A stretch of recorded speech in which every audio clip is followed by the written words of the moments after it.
ఆంధ్రప్రదేశ్లోని రాజమహేంద్రవరం శివారు కొంతమూరు వద్ద పాస్టర్ ప్రవీణ్ కుమార్ మృతి తెలుగు రాష్ట్రాల్లో సంచలనంగా మారింది.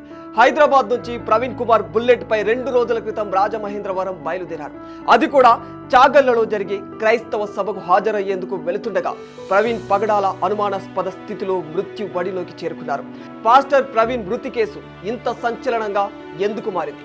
అసలేం జరుగుతుంది? బేసిక్ గా ఆయన బాడీ దొరికిన దగ్గర ఒక చెక్క ఉంది. అది చెక్క మీద బ్లడ్ సైన్స్ ఉన్నాయి. అసలు ఇక్కడ చెక్క మీద బ్లడ్ ఎందుకుంది? లేదంటే ఈ వుడ్ ని వెపన్ లా ఏమైనా యూజ్ చేశారా? ఇకపోతే సాధారణంగా ఇంత భయంకరంగా యాక్సిడెంట్ జరిగితే 2 అవుట్కమ్స్ ఉంటాయి. ఒకటి, ఫోర్స్ గట్టిగా కొట్టడం వల్ల బైక్ ఎక్కడో పడితే బాడీ ఇంకెక్కడో పడుతుంది. కానీ ఇక్కడ బైక్ కంప్లీట్ గా ప్రవీణ్ బాడీపై కప్పినట్లుగా, ఎవరో చేతులతో ఆ బైక్ ని తనపై పడుకోబెట్టినట్టుగా ఎందుకు ఉంది? ఇక రెండవది, బాడీ మీద బైక్ పడిందే అనుకుందాం.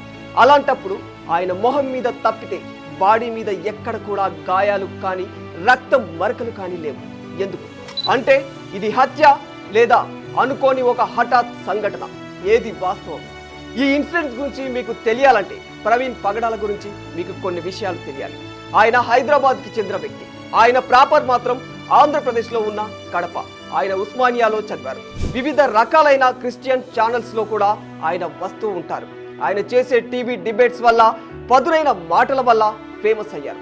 ముఖ్యంగా ముస్లింస్తో, హిందువులతో కూడా కొన్ని విషయాల్లో డిబేట్స్ చేసేవారు. అది వేరే విషయం అనుకోండి.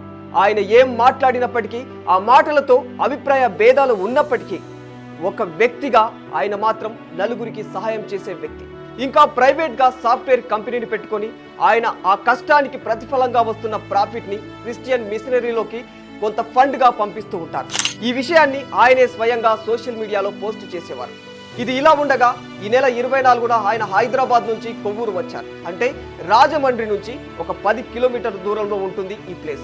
ఇక్కడ ఒక చర్చ్ ఈవెంట్ కోసం రాత్రిపూట ఆల్మోస్ట్ ఒక 11 గంటల నుంచి 11:30 మధ్యలో కొవ్వూరు నుండి రాజమండ్రికి జర్నీ స్టార్ట్ చేశారు. ఇక్కడ నుంచి మనకి సీసీటీవీ ఆధారాలు ఉన్నాయి. ఇక్కడ పోలీసులు జనాల్లోకి వదిలినవి ముఖ్యంగా 2వ సీసీటీవీ ఫుటేజ్లు. ఫస్ట్ సీసీటీవీ ఫుటేజ్ ఆయన కొవ్వూరు టోల్ గేట్ దాటుతున్నారు. ఇక్కడ చిత్రంగా ఆయన వెహికల్ కి హెడ్ లైట్ ఉండదు.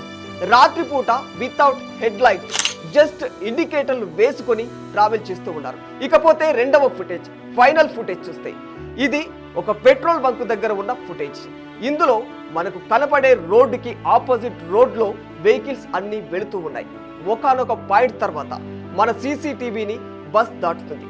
సాధారణంగా బస్సు లాంటి ఒక పెద్ద వెహికల్ మనను దాటుకుంటూ వెళితే పెద్ద ఫోర్స్తో ఇసుక, దుమ్ము లాంటివి లేసి మనను గట్టిగా పక్కకు నెట్టేస్తూ ఉంటాయి. ఈ వీడియోలో కూడా అచ్చం అలాంటి సంఘటనే జరిగింది. ఇన్ఫాక్ట్ దానికి 10 అడుగుల కింద ఆయన దొరికారు.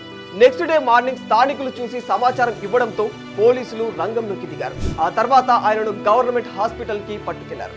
వాస్తవానికి పగడాల ప్రవీణ్ కుమార్ అనే ఈ పాస్టర్ ఆయన ఒపీనియన్స్ చాలా గట్టిగా వినిపించేవారు. కాబట్టి ఈయన సంఘటనలో ఇంకేమైనా నాటకీయ పరిణామాలు ఉన్నాయా అనే అనుమానాలు కూడా వ్యక్తమవుతూ ఉన్నాయి. దీనికి తోడు ఆయన గతంలో ఓవైపు ముస్లిం సామాజిక వర్గాన్ని, మరోవైపు హిందూ సామాజిక వర్గానికి చెందిన RSS ను ఉద్దేశిస్తూ కొన్ని కట్టుబాట్ల గురించి మాట్లాడేవారు.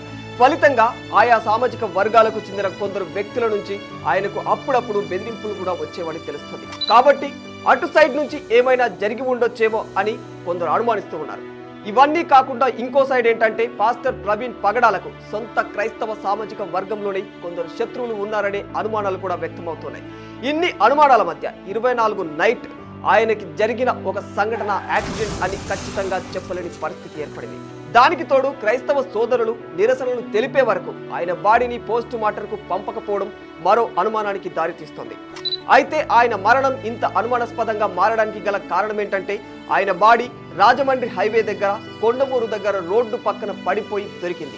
ఆయన బాడీ దొరికిన విధానం, ఆయన జర్నీకి సంబంధించిన మనకు దొరికిన 3 సీసీటీవీ ఫుటేజ్లు అండ్ ఆయన వృత్తి, ఆయన చేసిన కొన్ని డిబేట్స్, వీటన్నిటి కారణాల వల్ల ఆయన మృతి ఇంత అనుమానాస్పదంగా మారిపోయింది. ఇది యాక్సిడెంట్, దీన్ని ఇంతలా జూమిన్ చేసి చూడాలా అని కొందరు అంటూ ఉన్నారు. ముఖ్యంగా ప్రవీణ్ చనిపోయిన తర్వాత అక్కడికి వచ్చిన కొందరు వ్యక్తులు లేవనెత్తిన విషయాలు ఏమిటంటే, ప్రవీణ్ 1 వీక్ బ్యాక్ ఒక పోస్ట్ పెట్టారు. అది కూడా ఒక ముస్లిం వ్యక్తిని ఉద్దేశిస్తూ, నాకు ప్రాణభయం ఉంది, దాన్ని ప్రెజెంట్ గవర్నమెంట్ పట్టించుకోవడం లేదని అన్నట్లుగా కొంతమంది చెబుతూ ఉన్నారు. అసలు సంఘటన స్థలంలో ఏం జరిగిందో తెలుసుకోవడానికి పోలీసులు రాకముందు అక్కడ కొన్ని ఫుటేజ్లు కూడా లీక్ అయ్యాయి. ఆ ఆధారాలతో తన మృతదేహం పక్కన ఒక చెక్క ఉంది, పైగా దానిపైన బ్లడ్ కూడా ఉంది. ఇక్కడ ఆయనను హతం చేయడానికి ఈ వుడ్ ని వెపన్ లా యూజ్ చేసి ఉండవచ్చని కొందరు అంటున్నారు. ఇకపోతే అసలు బ్యాక్ టైర్ కి రక్తం ఎలా అంటింది? ఇంకో విషయం ఏమిటంటే ఎక్కడైతే పెట్రోల్ కొట్టించాడో అక్కడ రక్తం పడినట్లుగా తెలుస్తోంది. మరి ఆ బ్లడ్ అక్కడికి ఎలా వచ్చింది అని అనుమానాలు వ్యక్తమవుతున్నాయి. ప్రస్తుతానికి పోలీసులు మాత్రం వాళ్ళ దగ్గర ఉండే ఎవిడెన్స్ ఆధారంగా దర్యాప్తు కొనసాగిస్తూ ఉన్నారు. ఇక ఆయన ఏదైతే హెల్మెట్ పెట్టుకున్నారో అది హాఫ్ హెల్మెట్. ఆయనకు దెబ్బ తగిలింది మాత్రం ఫేస్ మీద, అది కూడా lower part of the face. ఎవరో రాడ్డుతో గట్టిగా దవడపై కొట్టినట్లుగా ఉంటుంది. ఇక ఈయనను నిజంగా ఒకవేళ ఏదైనా బండి ఢీ కొట్టిందా అంటే దానికి ఎలాంటి ఆధారాలు కూడా లభించలేదు. మనకు కనబడే సీసీటీవీ ఫుటేజ్ రాత్రి పూట ఉంది. అండ్ సీసీటీవీ ఫుటేజ్ అంటేనే దాని రెజల్యూషన్ చాలా తక్కువగా ఉంటుంది. పైగా మనకి బస్ అడ్డంగా వెళ్ళింది. సో తాకడం అనేది మనకి ఎక్కడా కూడా క్లియర్గా కనిపించడం లేదు. పోలీసులు రిలీజ్ చేసిన సీసీటీవీ ఫుటేజ్ ఏదైతే ఉందో అది మట్టి పైకి రాగానే కట్ అయిపోయింది. మరి దాని కంటిన్యూయేషన్ సీసీటీవీ ఫుటేజ్ ఏమయ్యింది అనే అనుమానాలు జనాల్లో వ్యక్తమవుతూ ఉన్నాయి. అయితే ఏది ఏమైనప్పటికీ ప్రవీణ్ పగడాల అకాల మరణానికి కారణం ఏది అనేది తెలియాలన్నా, ఏది వాస్తవమో ఏది అవాస్తవమో తెలియాలన్నా ఈ కేసు సంబంధించి దర్యాప్తు వివరాలు వస్తే కానీ తెలియని పరిస్థితి. For more videos like this, subscribe Big TV channel.